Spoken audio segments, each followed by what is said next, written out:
ନୂଆପଡ଼ା ଜିଲ୍ଲା ଖଡ଼ିଆଳ ପୋଲିସକୁ ବଡ଼ ସଫଳତା 20 କେଜି 495 ଗ୍ରାମର ଗଞ୍ଜେଇ ଜବତ 2 ଅଭିଯୁକ୍ତଙ୍କୁ ଅଟକ ରଖି ପୋଲିସ ତଦନ୍ତ ଜାରି ରଖିଛି।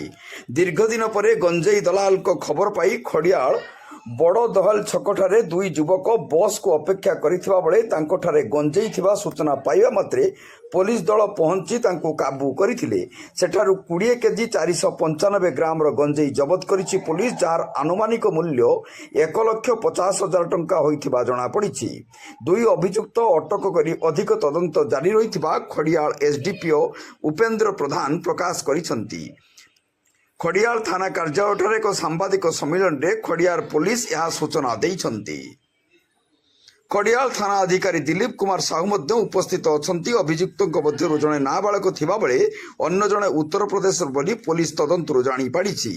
ଏହି ଗଞ୍ଜେଇ ବାଲିମେଳା ଅଞ୍ଚଳରୁ ଆଣି ଉତ୍ତରପ୍ରଦେଶକୁ ରପ୍ତାନୀ କରିବା ଫିରାକ ବେଳେ ଖଡ଼ିଆଳ ପୋଲିସ ଜାବୁଡ଼ି ଧରିଥିଲେ। ଖଡ଼ିଆଳ ଥାନାରେ ଏକ ମାମଲା ରୁଜୁ ହୋଇଛି। ନୂଆପଡ଼ା ଜିଲ୍ଲାରୁ ପରମେଶ୍ୱର ମେହେରଙ୍କ ରିପୋର୍ଟ, ଜନତା ଏକ୍ସପ୍ରେସ।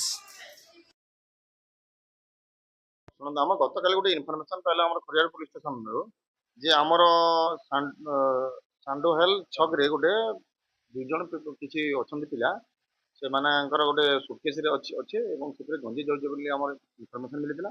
ସେଇ ଇନଫର୍ମେସନ୍ରେ ଆମର ପୋଲିସ ଟିମ୍ ଯାଇକରି ଭେରିଫାଏ କଲା ପରେ ସେଥିରେ ଗଞ୍ଜେଇ ଆମର ପ୍ରାୟ 20 କେଜି 495 ଗ୍ରାମର ଗଞ୍ଜେଇ ଜବତ ହେଲା ଏବଂ ଆମେ ସେ କନେକ୍ସନରେ ଆମର Khariar police station case number 269 date 18/8/2025 under section 20B second C NDPS case गोटे केस रजिस्ट्रेशन है और फॉर्मालिटी मेंटेन करके आम उपेन्द्र कुमार नायक बोलिक आम गोटे पिलाटे यूपी पिलाटे से आम गिरफ कर आज कोर्ट आम चालान कर अंडर वेरिफिकेशन चलती।